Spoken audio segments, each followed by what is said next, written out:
Selamat siang, kami dari kelompok 6 ingin mempresentasikan hasil diskusi kami mengenai materi peternakan. Sebelumnya izinkan kami untuk memperkenalkan diri. Perkenalkan, nama saya Agra Karmelita Stefanus. Nama saya Delvina Fatihaya. Nama saya Hikmatul Bagi.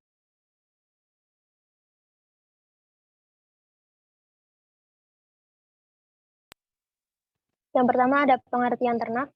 Ternak adalah hewan peliharaan yang hidupnya diatur dan diawasi oleh manusia dengan tujuan untuk diambil manfaatnya. Selanjutnya ada jenis-jenis ternak. Yang pertama yaitu unggas. Unggas adalah jenis hewan ternak kelompok burung yang dimanfaatkan daging dan telur atau bulunya.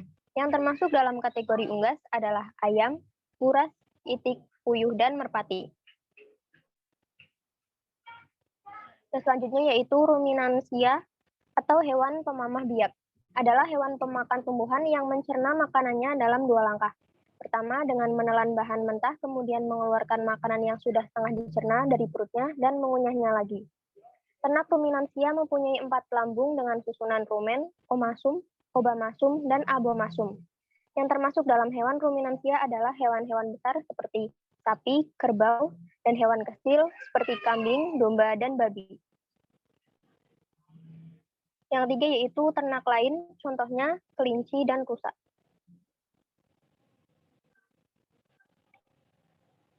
Yang selanjutnya yaitu ada unggas.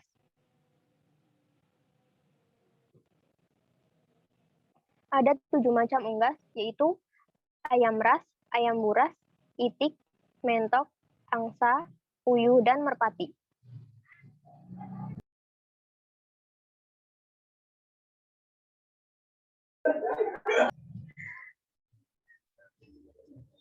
Berikutnya adalah struktur telur, mempunyai 3 bagian, yaitu yang pertama ada putih telur atau albumen, yang kedua ada kuning telur atau yolk, yang ketiga ada kulit telur atau eggshell.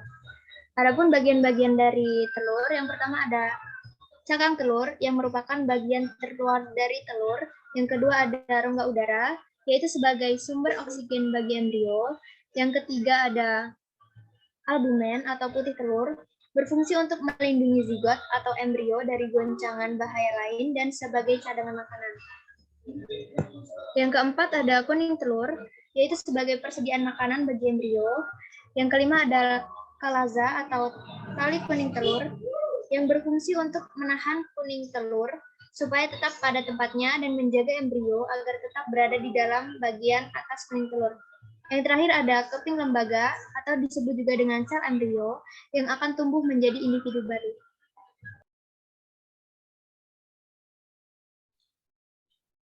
Kandungan telur yang terdiri atas protein, lemak, karbohidrat, air, vitamin, dan mineral. Adapun salah satu manfaat telur sebagai bahan untuk pembuatan tepung telur, yang pertama, tepung putih telur atau egg white powder merupakan hasil pengeringan putih telur yang sudah dipisahkan dari kuningnya. Metode pengeringannya, pengering lapis, tipis, atau pengering busa. Yang kedua, tepung kuning telur atau yolk powder merupakan hasil pengeringan dari campuran 80% kuning telur dan 20 putih telur. Metode pengeringan, pengering semprot atau spray dryer. Yang ketiga, tepung telur utuh atau whole egg powder merupakan hasil pengeringan dari campuran kuning dan putih telur. Metode pengeringannya, pengering semprot atau spray dryer. Sekian presentasi dari kami. Semoga bermanfaat. Kurang lebihnya kami mohon maaf. Selamat siang.